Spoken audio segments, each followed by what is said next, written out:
These are 4 volumes of notes by George T. Pack, MD. Dr. Pack was a member of the Yale School of Medicine, class of 1922.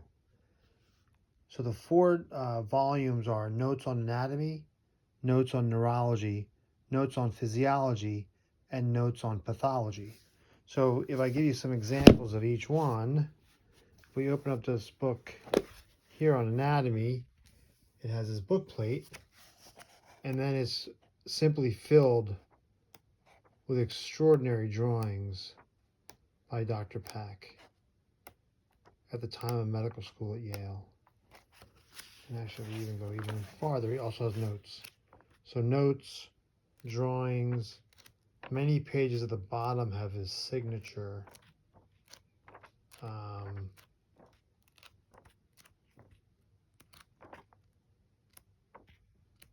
These are all original.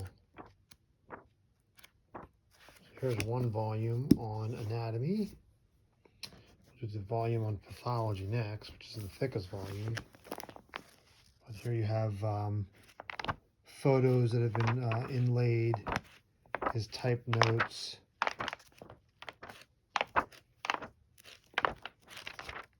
Here's some photos. These are original photos. Most everything's marked. Here's the second volume. This is from 1920 on pathology. Here's the 1920 on physiology. Also has the ex libris. Oh, here you go. So physiology laboratory. This is an extraordinary historical record.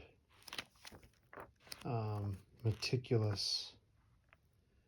Various formulas here.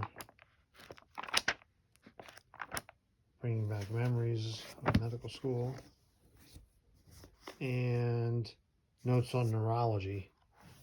You know, in the tradition of Dr. Cushing. Let's see what we got here.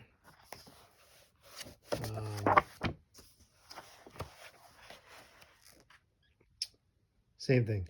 George Pack at the bottom. These are extraordinary notes and drawings that I presume that he made himself. So there you go. I'm going to try to keep this under 3 minutes. But these are various examples of George T. Pack's collection. Thanks. Have a great day.